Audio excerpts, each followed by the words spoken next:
నమస్తే ఫ్రెండ్స్, నేను డాక్టర్ సాయి కుమార్. మీరు కూడా కన్ఫ్యూజన్ స్టేట్లో ఉన్నారా? అంటే 10th అయిపోయిన తర్వాత ఏం చేయాలి? ఎంపీసీ తీసుకోవాలా, బైపీసీ తీసుకోవాలా, ఆర్ట్స్ తీసుకోవాలా, కామర్స్ తీసుకోవాలా? లేదు, ఇంటర్ అయిపోయిన తర్వాత సరే ఏదో గ్రూప్ తీసుకున్నాము, ఫ్రెండ్స్ రిలేటివ్స్ తోటో, లేకపోతే టీచర్స్, మెంటర్స్, సీనియర్స్, లేకపోతే ప్రజెంట్ సొసైటీలో ఏం జరుగుతుందో అబ్జర్వ్ చేసి ఏదో గ్రూప్ తీసుకున్నాం.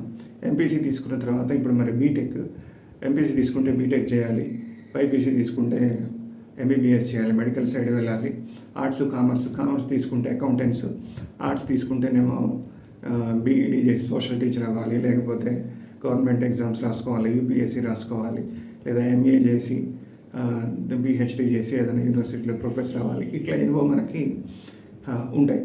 మళ్ళీ ఈ ఇంటర్మీడియట్లో గ్రూప్స్ తీసుకున్న తర్వాత పర్టికులర్ ఇప్పుడు ఎంపీసీ మెజారిటీగా ఎంపీసీ తీసుకుంటున్నారు. ఈ ఎంపీసీ తీసుకున్న తర్వాత బీటెక్లో ఏ బ్రాంచ్ తీసుకోవాలి? మళ్ళీ ఫ్రెండ్స్, రిలేటివ్స్, సొసైటీ ఎక్కువగా ప్రజెంట్ ట్రెండ్ ఐటీ నడుస్తుంది కాబట్టి నేను సిఎస్ఈ తీసుకోవాలన్నా వద్దా? మిగిలిన కోర్ బ్రాంచెస్ తీసుకున్నట్లయితే మెకానికల్, తర్వాత ప్రొడక్షన్ ఇంజనీరింగ్ చాలా ఉన్నాయి, ఎలక్ట్రానిక్స్, ఎలక్ట్రికల్స్ చాలా ఉన్నాయి. అవి తీసుకుంటే నా ఫ్యూచర్ ఎట్లా ఉంటుంది, బాగుంటుందా ఉండదా? అట్లా నేను బైపీసీ తీసుకున్నట్లయితే నీట్ రాసిన తర్వాత నాకు సీట్ వస్తుందా రాదా? ఎంబీబీఎస్లో సీట్ రాకపోతే నేను మిగిలిన కోర్సెస్ ఏవైతే ఉన్నాయో డెంటల్ కోర్సెస్ కానీ ఇట్లాంటి కోర్సెస్ తీసుకోవాలా వద్దా? లేదా ఆయుర్వేదిక్ మెడిసిన్ చేయొచ్చా, ఆయుష్ ఎంబీబీఎస్ చేయొచ్చా, లేకపోతే హోమియోపతిలో ఎంబీబీఎస్ చేయొచ్చా? ఇటువంటి డౌట్లు అనేది. సో ఇటువంటి కన్ఫ్యూజ్డ్ స్టేట్లో ఉంటారా మీరు కూడా? Don't worry, you're not alone. మీరు ఒక్కరే కాదు, చాలామంది పరిస్థితి ఇలాగనే ఉంది. తర్వాత కొంతమందికి ఈవెన్ ఆఫ్టర్ గ్రాడ్యుయేషన్ అయిపోయిన తర్వాత కూడా ఇప్పుడు ఏం చేయాలి నేను, వాట్ ఈజ్ నెక్స్ట్ ఏంటి, ఏదో సినిమాలో నెక్స్ట్ ఏంటి అని చెప్పేసి అడుగుతుంటారు కదా. సరే, బయట వాళ్ళకి ఎంతూజియాజం ఉంటుంది జనరల్గా, అది పక్కన పెడితే ముందు అసలు మనకు తెలియాలి నేనేం చేయాలి నెక్స్ట్ అనేది. నెక్స్ట్ ఏం చేస్తే నాకు ఉపాధి అవకాశాలు మెరుగుపడతాయి. ఉపాధి అవకాశాలు అంటే మళ్ళీ కేవలం జాబ్ చేయడమే కాదు, మనకి కొద్దిగా బిజినెస్ ఎక్విప్మెంట్ ఉన్నట్లయితే ఏదైనా బిజినెస్ కూడా మనం ఎంచుకున్న రంగంలో మనకున్న స్కిల్స్ని బట్టి బిజినెస్ని కూడా స్టార్ట్ చేసుకోవచ్చు. ఎంటర్ప్రినర్షిప్ కూడా మనం స్టార్ట్ చేయడానికి అవకాశాలు ఉన్నాయి. సో చాలా ఇవాళ యూత్కి చాలా అవకాశాలు ఉన్నాయి. చాలా కన్ఫ్యూజన్ స్టేజ్లో కూడా ఉన్నాం మనం.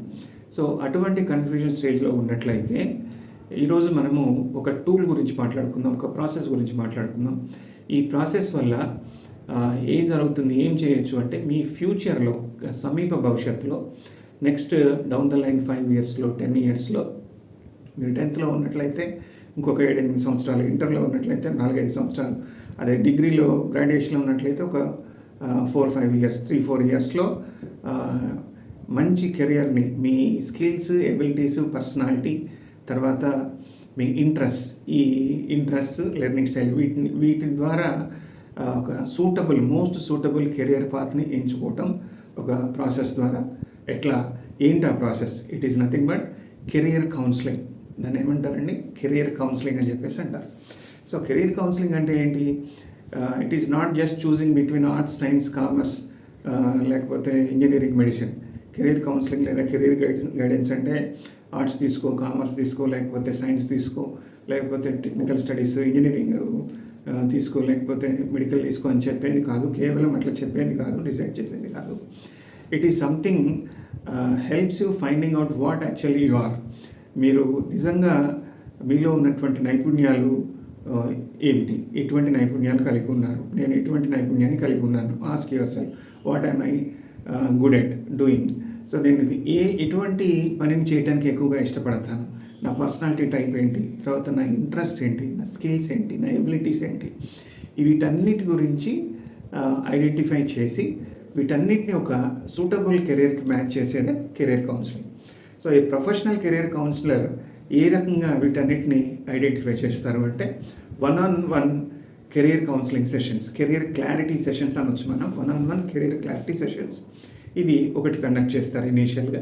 నెక్స్ట్ సైకోమెట్రిక్ టెస్ట్లు. డోంట్ వరీ, సైకోమెట్రిక్ టెస్ట్లు అంటే మళ్ళీ సార్ నేను సైకాలజీ చదువుకోలేదు ఎట్లా? సైకోమెట్రిక్ టెస్ట్ అంటే బేసిక్గా ఏమి ఐడెంటిఫై చేస్తారు ఈ టెస్ట్లో? ఒక 60 క్వశ్చన్స్ అడుగుతారు, రిటర్న్ ఎగ్జామే ఉంటుంది. మీకు మోస్ట్ సూటబుల్ ఏదైతే ఉందో, మోస్ట్ రిలవెంట్గా ఉందో దాన్ని టిక్ చేయాలి అంతే. న్యూమరికల్ స్కిల్స్ మీద కొన్ని, యాప్టిట్యూడ్ మీద కొన్ని, క్రిటికల్ రీజనింగ్ మీద కొన్ని, వొకాబులరీ మీద కొన్ని, మీ పర్సనాలిటీ టైప్, ఏ రకమైన పర్సనాలిటీని కలిగి ఉన్నారు, ఇట్లా కొన్ని ఒక 4 to 5 డైమెన్షన్స్లో డిఫరెంట్ క్వశ్చన్స్ అడుగుతారు. మీ లెర్నింగ్ స్టైల్స్ ఏ విధంగా ఉన్నాయి, ఎక్కువగా ఒక కొత్త విషయాన్ని నేర్చుకోవాలంటే మీరు ఎక్కువగా ఏ లెర్నింగ్ స్టైల్ మీద ఆధారపడతారు, వీటిని ఒక 60 క్వశ్చన్స్ అడగటం ద్వారా ఐడెంటిఫై చేస్తారు.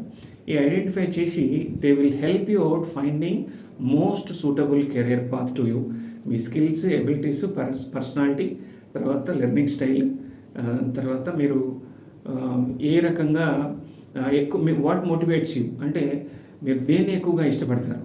అంటే మీకు కుకింగ్ ఇష్టం అనుకోండి, బెటర్ యూ బికమ్ చెఫ్ కదా, అవునా? ఇట్లా రకరకాలుగా క్వశ్చన్లు అడగటం ద్వారా రైట్ కెరీర్ పాత్ని సజెస్ట్ చేయడం జరుగుతుంది. అంటే కెరీర్ ప్రొఫైలింగ్ అంటే ఏంటంటే మీరు కెరీర్ని మీ ఇంట్రెస్ట్కి అనుగుణంగా, మీ పర్సనాలిటీ టైప్కి అనుగుణంగా, మీ లెర్నింగ్ స్టైల్కి అనుగుణంగా, మీ మోటివేషన్, మీ వాల్యూస్, వీటికన్నిటికి అనుగుణంగా మీరు కెరీర్ని ఎట్లా బిల్డప్ చేసుకుంటూ రావాలి. వీళ్ళు ఏదో ఒకసారి టెస్ట్ పెట్టి 1 గంట సెషన్ తీసుకొని వదిలేయడం కాదు, త్రూ మీరు కెరీర్ ఫామ్ చేసుకునేదాకా కూడా విల్ హెల్ప్ యూ అవుట్. మీ కెరీర్ ప్రొఫైల్ని బిల్డ్ చేసుకోవడంలో కూడా హెల్ప్ చేయడం జరుగుతూ ఉంది. ఓకే, సో ఇవాళ యూత్కి, ఇవాళ రోజుల్లో కెరీర్ కౌన్సిలింగ్ అనేది లగ్జరీ కాదు. It is not a luxury, it is smart move. మీరు డెఫినెట్గా కెరీర్ కౌన్సిలింగ్ గురించి తీసుకోవటం గురించి డెఫినెట్గా మీరు ఒక ఆలోచన చేయండి, తీసుకోవటానికి ముందుకు రండి. దీని ద్వారా మీరు ఇవాళ ఉన్న యూత్కి, చాలా కన్ఫ్యూజ్ స్టేట్లో ఉన్నారు చాలామంది యూత్, అందరూ కాదు, కొంతమంది డెఫినెట్గా వాళ్ళకి రైట్ ఎన్విరాన్మెంట్ ఉండటం వల్ల, లేకపోతే కొన్ని కారణాల వల్ల మంచి గైడెన్స్ దొరకటం వల్ల కానీ, పేరెంట్స్ నుంచి కానీ, మెంటర్స్ నుంచి కానీ, టీచర్స్ నుంచి కానీ, లెక్చరర్స్ నుంచి కానీ, ట్రైనర్స్ నుంచి కానీ అందరికీ అవకాశాలు ఉండకపోవచ్చు. మంచి గైడెన్స్ దొరకటం వల్ల వాళ్ళు they might be in a right career path by God's grace, that is well and good. మరి అందరికీ అది ఉండదు కదా, అందరికీ అది లేనప్పుడు డెఫినెట్గా అది కెరీర్ కౌన్సిలింగ్ అనేది లగ్జరీ కాదండి. వీఆర్ ఇన్ ఒక రకమైన పీర్ ప్రెషర్లో ఉన్నాం, ఒక రకమైన కాంపిటేటివ్ వరల్డ్లో ఉన్నాం. నేను కూడా అది చేయాలి, నేను కూడా ఇది చేయాలి, నేను 50 lakhs per annum ప్యాకేజ్ తెచ్చుకోవాలి, నేను 1 crore per annum ప్యాకేజ్ తెచ్చుకోవాలి. డెఫినెట్గా మంచిది తెచ్చుకోవాలి, కాంపిటేటివ్ వరల్డ్లో ముందుకు వెళ్ళాలనుకుంటా. కానీ ఏ స్కిల్ను ఉపయోగించి, నాకున్న స్కిల్ ఏదైతే ఉందో ఆ స్కిల్ని ఉపయోగించి తెచ్చుకోవడం చాలా సులువైన మార్గం అవుతుంది.